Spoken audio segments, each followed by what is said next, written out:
to the nation's official post-game show. We are your host. I am TJ Kern. That is my partner, Blake Hartsfield. Blake, the Red Raiders drop a tough one tonight, one we didn't see coming. 75-72 tonight in the USA. You're no longer undefeated at home as Cincinnati comes into the LBK and gets the victory tonight. Yeah, TJ, just a really poor performance at home from the Red Raiders tonight. As you mentioned, they drop it 75-72 at home in Lubbock, their first loss at home this year. TJ comes at a really bad time to a team that, frankly, you should have beaten. Cincinnati is not a bad team by any means, and this will probably be a quad 2 loss, I think, on your resume, which is not the end of the world. But Cincinnati's a team that's in most bracket projections was in the next 4 out or first 4 out, so clearly a bubble team, and to drop this one at home, frankly, is one that's kind of unacceptable. You needed to get this one.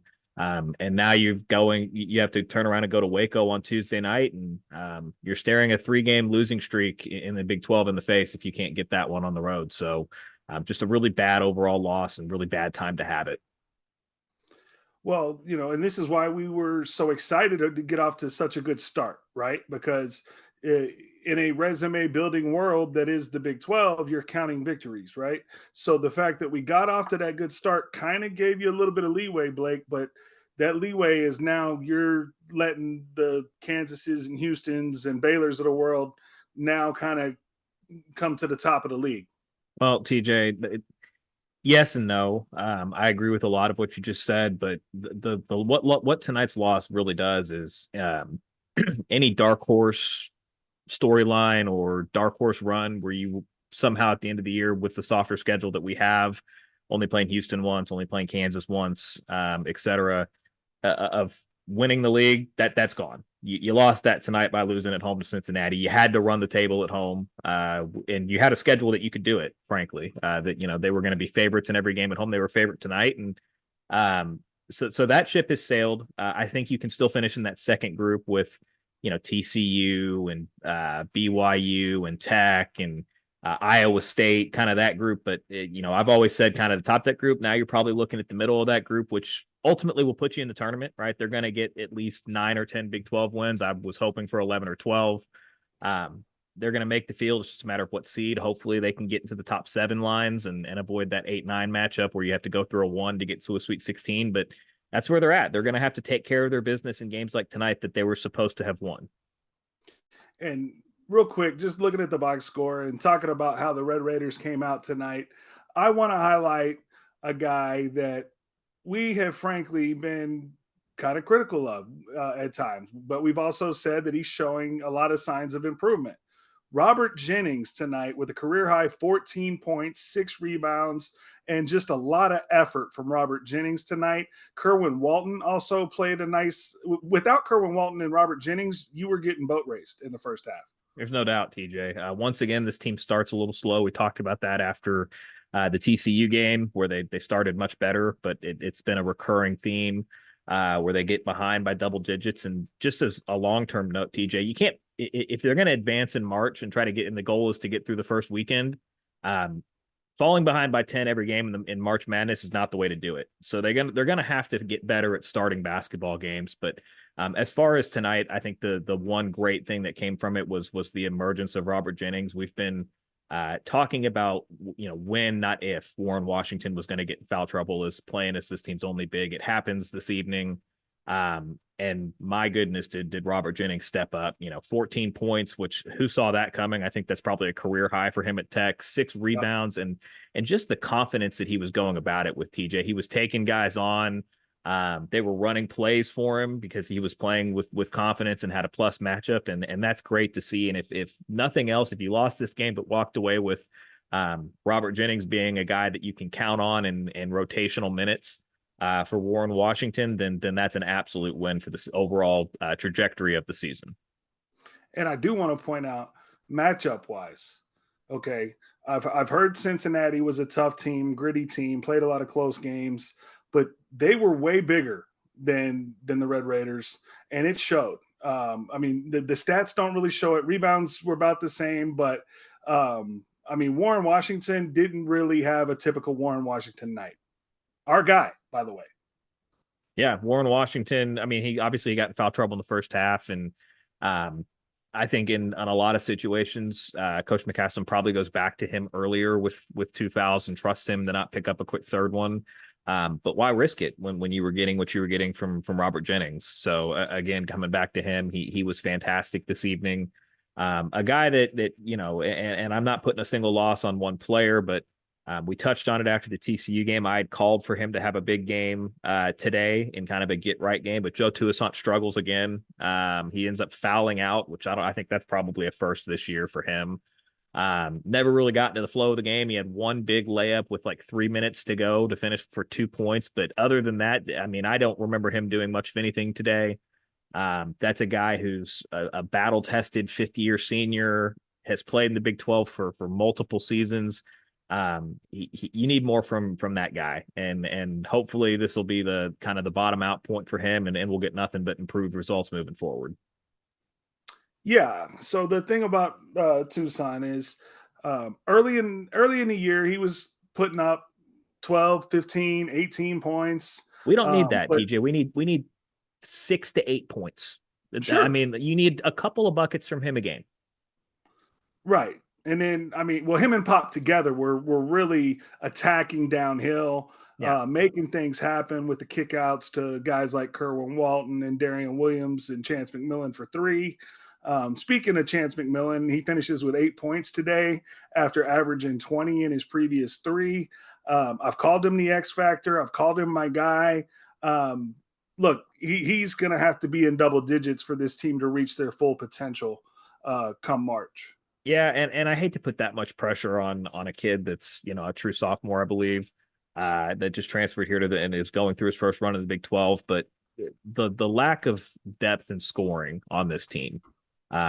And again, we keep coming back to the Cambridge injury because that's what sucks so much about what this team could have been. If that's a guy that doesn't go down with an injury and you get an additional guy who can score the basketball, you've got more flexibility. But with where they're at, TJ McMillan has to be a guy that gets in double digits if they're going to win games. And that's a lot to ask for a guy coming off the bench. He's been able to rise to that occasion. He's certainly got the talent. I mean, he's an incredible shooter. He can create off the bounce. He's a great free throw shooter.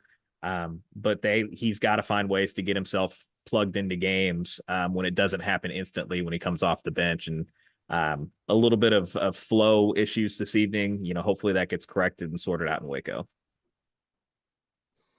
Yeah, and looking at Cincinnati with the center, um, is it pronounced Badango? I think that's what Bedengo, they said.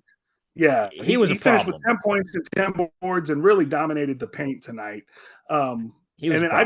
I just want to shout out because his dad, once again in the today's game, I'm old bracket. Jizzle James had 7 points for Cincinnati. His dad is the great Hall of Famer Edgerrin James, who was a running back at the University of Miami. And Blake, welcome to this week's edition of TJ Feels Old. It seems like you have one of those every week now, TJ, where you talk about a guy whose dad you remember watching, and I'm starting to get to that point as well. I'm not quite there with you, but I'm not young anymore, so it's not like I'm in my 20s. Yeah, so I mean, look, we both expected the Red Raiders to win this game. It was a tough game. I thought it would be close. They did not get it done tonight. Now you've got Waco coming up and Baylor, who's playing Iowa State right now as we speak. And look, this league every single night is a fight. I mean, we know what it is. There's a reason that they rank 25 teams in the country, Yep, and that 1/3 of them are come out of this conference. And you're looking at 7, 8 teams that are ranked, and they're just beating each other up every single night. yep, That Texas win in Austin looking better as they go down to go into Fort Worth and get a win. yeah. So Texas won a couple big games on the road. I mean, they beat Oklahoma and Norman. They beat TCU in Fort Worth. So they've played their way back onto the good side of the bubble, which helps Tech. And TJ, look, tonight's a bad loss. I'm not going to sugarcoat that. We haven't sugarcoated that. But we look at the game.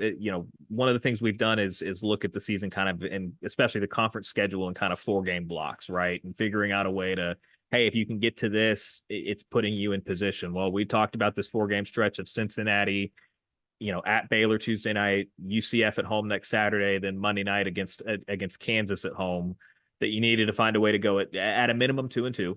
And if you could find a way to get the 3-1, that would be great. Well, you lost the first one in a game, in one of the ones that you kind of had penciled in for in the good column. So at this point, it boils down to beating UCF next week at home on Saturday, which I suspect, coming off of a loss at home, that Tech will respond well next Saturday. So now you got to get one of Waco on Tuesday night against Baylor, or get the home game against Kansas, and you get through this little segment. And either of those wins, in Waco or at home against KU, is a quad one win, helps build that resume and just moves them towards their ultimate goal. Right. And look, I mean, we aren't guys that are going to come in here and pump sunshine and be like, oh, we're going to win the Big 12, right? Well, we're going to shoot you straight. We're going to tell it like it is. At the beginning of the season, we said, hey, this team needs to find a way to get back in the dance, right? Yeah. So here we are in the middle of conference play, and you have a shot to get back into the dance. Look, plenty of good wins. Well, it's not a shot, They're in TJ. the dance They're in already. the field. They're absolute. I mean, they would have to totally collapse to not make the tournament at this point. So they've accomplished that goal, and anything beyond that, we should be happy with as fans. I think just with what we've seen this team be capable of, naturally expectations creep up a little bit, and that's They part tend to rise, don't they? Yeah, it's just how the world works. So, but anyway, and then on another note, real quick, and we can touch more about this on the podcast that we're going to record one day this week. But how about Coach McCaslin being named to the USA Basketball 18 and under coaching staff, and what that could potentially do for recruiting? Really important long term. We'll get more into it on our podcast, but you hit the nail on the head with the recruiting. Just the connections he'll be able to make. It's big for the program. Yeah, so congratulations to Coach McCaslin. Again, this is the nation's official post-game show, and tonight the Red Raiders fall to the Cincinnati Bearcats in the Travis Kelce versus Pat Mahomes Bowl. I wonder what Mahomes is going to have to pay up, or what kind of side bet they had on the game tonight. But Travis Kelce and the Cincinnati Bearcats win 75-72 over the Red Raiders in Lubbock.